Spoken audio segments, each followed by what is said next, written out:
Lei ha preannunciato, assieme a Roberto Ostinet, di un rischio di declassamento dell'ospedale di Costa. È giustificatissimo l'allarme che ci ha condotto alla presentazione di questo ordine del giorno. Effettivamente non siamo stati soddisfatti delle risposte perché l'unica cosa che è transitata nell'audizione è che l'ospedale non verrà chiuso. Il problema non era questo, ma il problema era evitare il declassamento dell'ospedale stesso e appunto evitare che l'ospedale nei weekend venisse privato di tutti i servizi ad eccezione del pronto soccorso. Quello che però volevo sottolineare è quello che è la gravità del fatto che la Lega abbia votato contro l'ordine del giorno che abbiamo presentato, perché votando contro l'ordine del giorno da noi presentato per evitare il declassamento dell'ospedale di Vittorio Veneto si sono assunti tutta la responsabilità, ancor prima morale che politica, del fatto che in futuro l'ospedale di Vittorio Veneto venga messo al centro di ridimensionamenti di questo presidio ospedaliero. Altra cosa importantissima, la Lega votando contro questo ordine del giorno non vuol portare avanti neanche un altro problema importantissimo per migliorare i servizi già esistenti attualmente nel nostro presidio.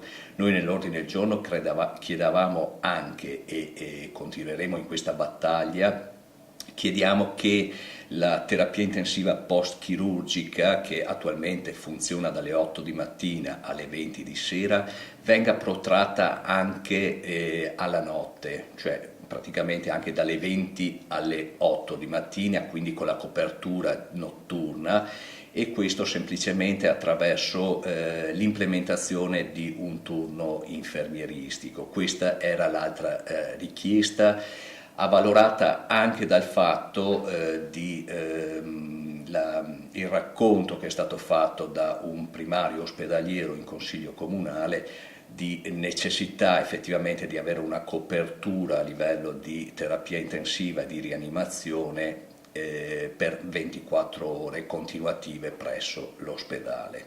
Per cui la Lega, votando contro l'ordine del giorno, si rende responsabile anche di questo fatto, di non portare avanti questa richiesta di un servizio aggiuntivo necessario per la cittadinanza e per tutto il territorio vittoriese. C'è questo allarme del declassamento dell'ospedale di Costa. Lei, Sindaco, cosa ci può dire a riguardo? Ma innanzitutto non c'è questo rischio di declassamento perché è già stato chiarito il Consiglio Comunale, invitando proprio in Consiglio Comunale l'assessore regionale alla sanità, il quale ha chiaramente smentito queste voci, che sono voci chiaramente che girano per la città, messe ad arte proprio per destabilizzare, diciamo, l'operato dell'ospedale e per far capire che l'ospedale è a rischio. In realtà l'ospedale è stato ancora potenziato ancora di più con le nuove sale operatorie, con l'arrivo della risonanza magnetica e con altre attrezzature molto importanti per dare proprio autonomia a questa unità ospedaliera che in simbiosi con Conegliano gestisse tutta l'area, non solo del Vittoriese ma anche in gran parte del Bellunese. Quindi non c'è questo rischio, la popolazione si deve tranquillizzare, il sindaco deve vigilare sull'ospedale di Vittorio Veneto e ripeto, dalla regione le risposte sono state sicuramente rassicuranti.